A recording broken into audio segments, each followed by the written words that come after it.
He had been saving for retirement for 8 years. 6% of his salary, every month, without missing a single contribution.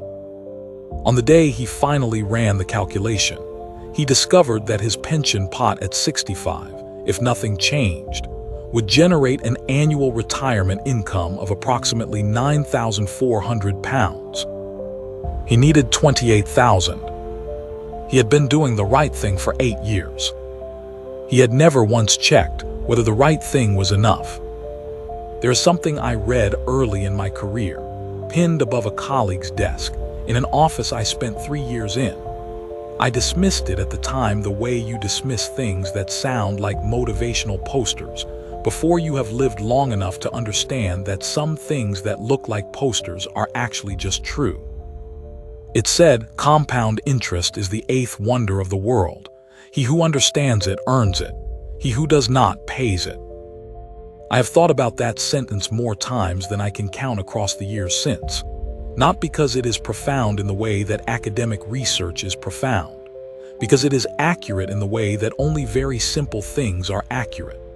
The people who understand what compounding does to money over time, and start early enough and contribute enough to use it properly, arrive at retirement with options.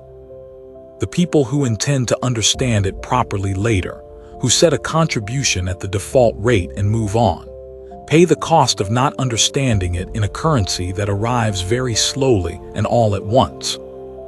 That currency is called the retirement gap, and it has a specific number. Most people have never seen it. This video is about the savings rate, the single most powerful variable in retirement planning, more powerful than which funds you choose, more powerful than market timing, more powerful than almost any other decision you will make about your financial future. And it is the variable that most people set once, at the beginning, at whatever rate their employer defaulted them to or the minimum they needed to get the employer match, and never revisit. By the end of this video, you will have a 3-step calculation that shows you the retirement income your current contribution will produce, the pot you actually need, and the monthly increase that closes the gap between the two. The calculation takes 15 minutes. The number it produces is the most important financial number most people have never calculated. In the last video on this channel, we built the floor, the emergency fund, the structure that sits beneath every other financial decision and makes it possible to build above it without the risk of the whole thing collapsing at the first unexpected cost. This video is about what sits above the floor, the future, the retirement, the version of your life that depends entirely on decisions being made right now, in the ordinary months when retirement feels distant and the contribution rate feels fine, because it has always been fine and nobody has ever asked you to check. He was 36 years old. He had joined his company at 28 and enrolled in the workplace pension scheme on his second day. The HR induction made it straightforward. The employer matched up to 6%, and leaving free money on the table felt like the kind of thing sensible people did not do. 6% of his salary, matched by 6% from his employer, 12% total going into the pension every month for 8 years. By most measures of what the average person does with retirement savings, he was ahead. He knew this in the vague way that people know things they have not verified but feel good about, the way you feel good about a decision you made correctly once and have not needed to revisit since. He had not revisited it. Not because he was negligent. Because the pension ran in the background the way all good automatic systems run, quietly and without requiring attention, and the absence of a problem felt like the presence of a solution. He received a pension statement every year. He opened it, noted that the pot had grown, felt the mild satisfaction of someone whose savings are moving in the right direction, and filed it. What he did not do was run a number against the statement. Specifically, he did not ask what the pot projected on that statement would actually produce as an annual income at 65. He did not compare that income to what he needed to live the life he intended to live in retirement. He did not calculate whether the contribution rate he had set at 28 in a 15-minute HR induction was the rate that would get him to the retirement he had in mind. He assumed it was fine. They accumulate without announcement. They compound in the wrong direction for years without producing any visible signal that something needs adjusting, because the pension keeps running and the statements keep arriving, and the pot keeps growing and everything looks, from the outside, exactly like a plan that is working. The day he ran the calculation, the statement looked different. His current pension pot at 36 was approximately £42,000. His current contribution, including employer match, was 12% of a salary of approximately £42,000, meaning approximately £5,040 per year going into the pension. At 7% average annual growth from 36 to 65, that pot and those contributions would produce a pension pot at 65 of approximately £350,000. £350,000. Applied at the 4% safe withdrawal rate, the rate established by the Trinity study, a widely cited piece of retirement research, which found that a 4% annual withdrawal sustained a 30-year retirement in the majority of historical market scenarios. That pot produces an annual retirement income of approximately £14,000. The full state pension at current rates adds approximately £10,600 per year. Total projected annual retirement income, approximately £24,600. He had never sat down and thought concretely about what he needed in retirement.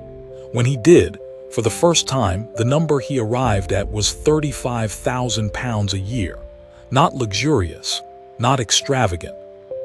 The income that would allow him to live the life he was currently living, without the mortgage, without the commuting costs, without the professional expenses, but with the travel he had been deferring and the time he had been promising himself, and the particular freedom of not having to be anywhere at 8:47 on a Tuesday morning. £35,000 a year, against £24,600. A gap of approximately £10,400 per year. Every year of his retirement. From a contribution rate set in a 15-minute HR induction at 28 that he had never once revisited in 8 years, because the pension was running, and the statements showed growth, and everything looked like a plan that was working. Here is the truth about the savings rate that almost nobody is told at the beginning. The savings rate is more powerful than the investment return.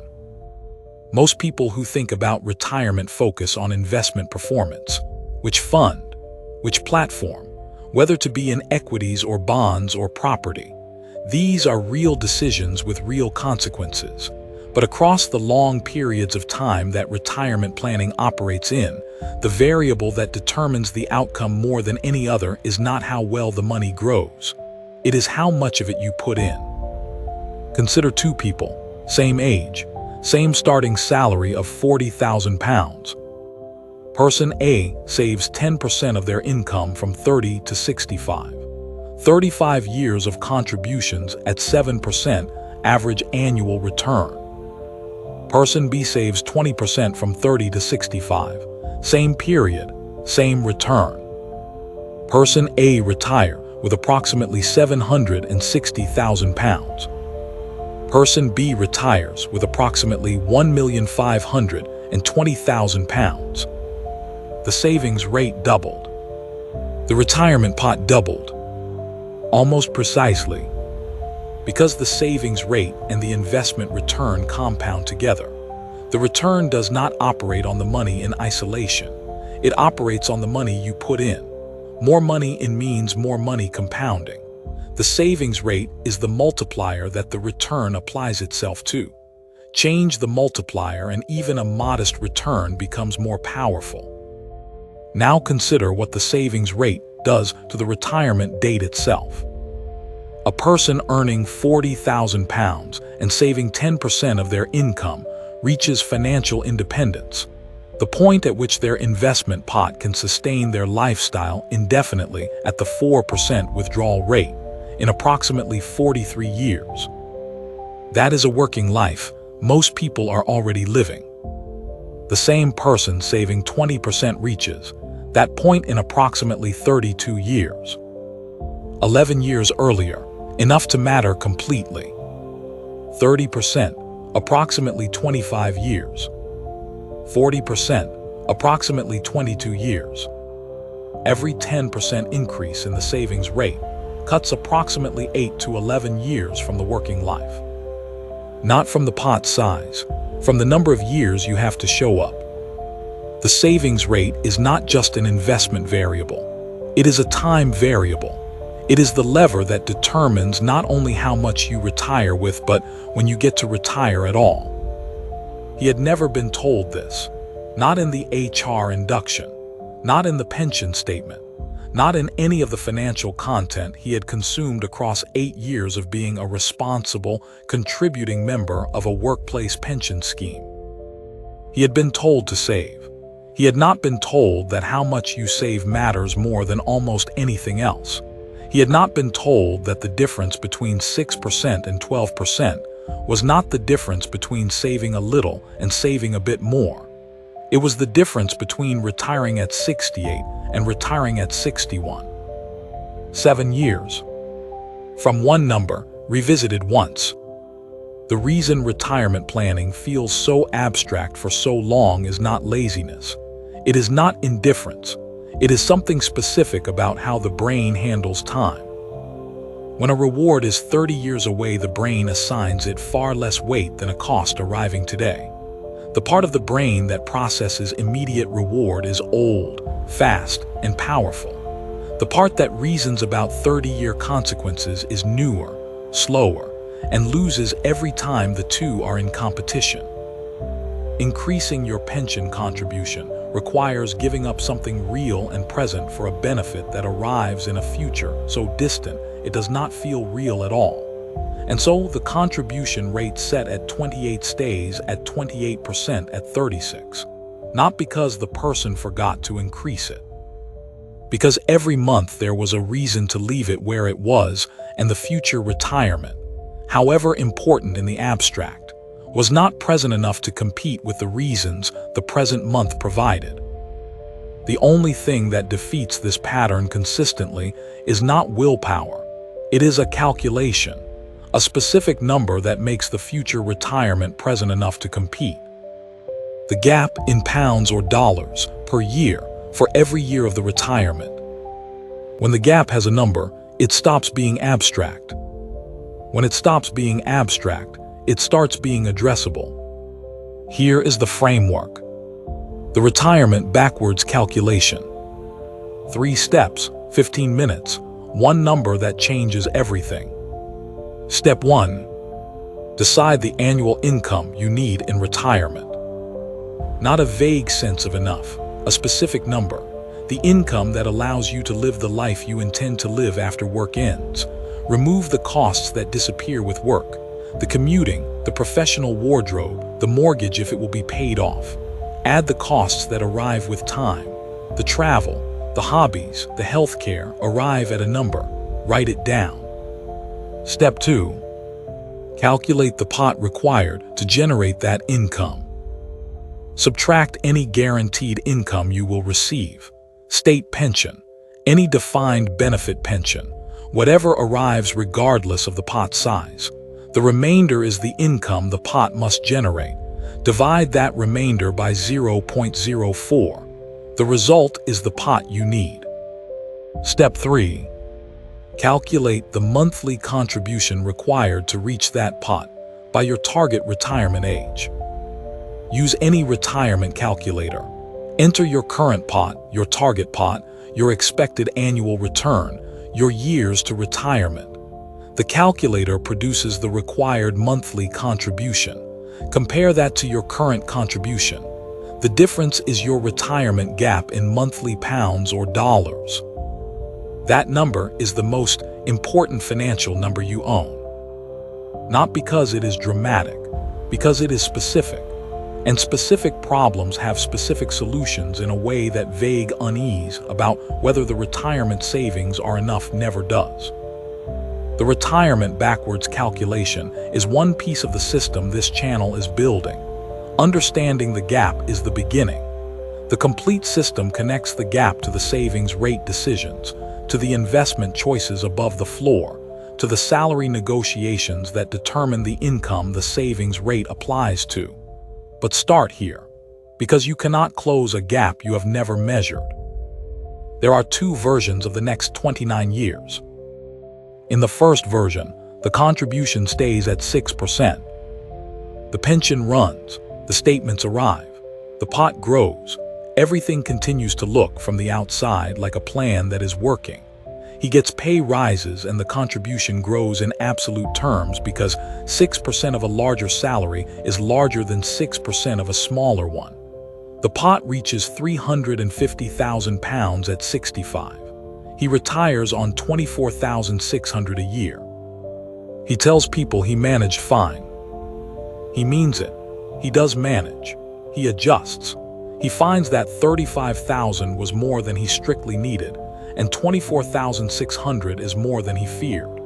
He discovers, as many people discover in retirement, that the life you need is somewhat smaller than the life you imagined you would need, partly because contentment turns out to be less expensive than anticipation suggested.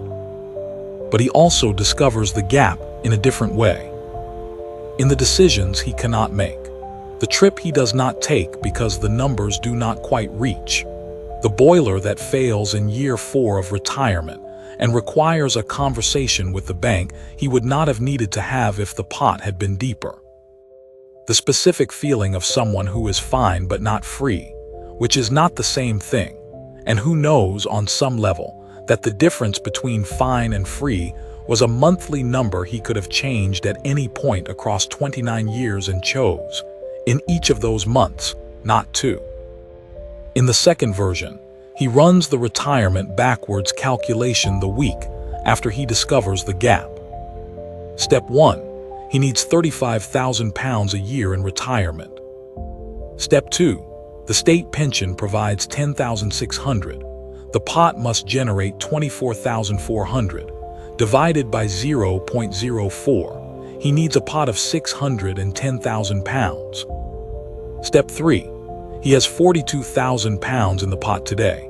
He needs £610,000 at 65. At 7% annual return, he has 29 years. The required monthly contribution from all sources is approximately £1,020 per month. His current combined contribution is approximately £504 per month. The gap is approximately £516 per month. He cannot close it overnight. He does not try to. He increases his employee contribution by 3%, taking the total from 12% to 15% of salary. The additional monthly cost to him is approximately £105. £105 a month. At 36, that is approximately the cost of one meal out and a streaming service he barely uses. He set a reminder to increase the contribution by a further 2% at his next pay rise, so the increase came from new money rather than current spending. He did the same at the pay rise after that. By 40, he was contributing 19% of salary, his employer contributing 25% total. The pot at 65 under this scenario is approximately £580,000, producing approximately $23,200 from the pot plus $10,600 from the state pension, for a total of $33,800 per year. Not the full $35,000. Close enough that the gap had stopped being a source of anxiety and had started being a solvable problem with a timeline and a number, and a specific monthly action attached to it. Same person, same salary broadly, same life. One calculation run on a Tuesday evening. One decision to increase the contribution by 3%.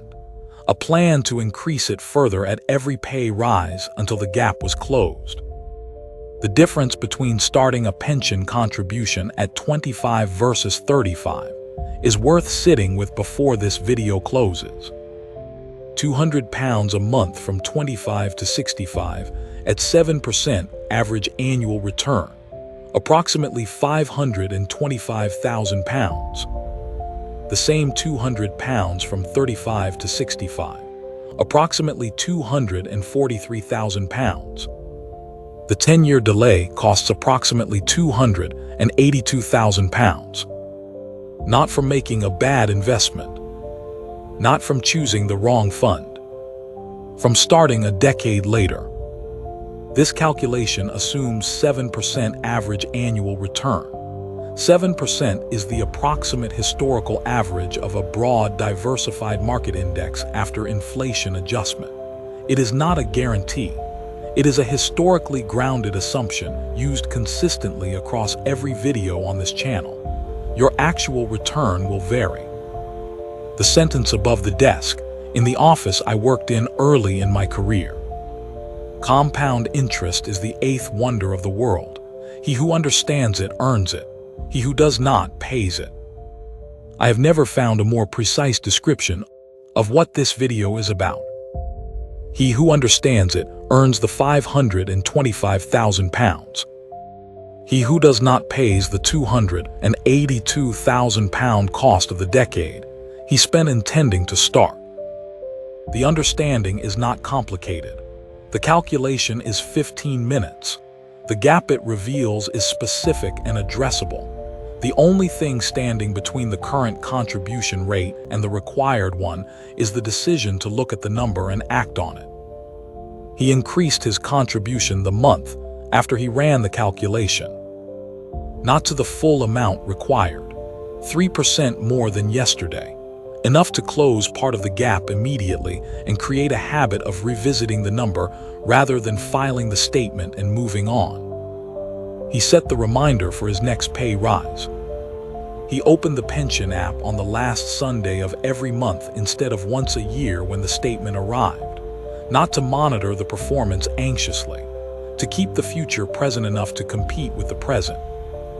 The calculation asks nothing dramatic of you, just the specific awareness of someone who has run the number, knows what it says, and has made a decision about it rather than assuming it is fine. The next video on this channel examines a different kind of cost, not the retirement you are underfunding. The debt you are carrying for reasons that feel completely reasonable from inside the life you are living, and the specific moment when the comfort of the familiar starts costing more than the discomfort of the conversation you have been avoiding. Open your last pension statement.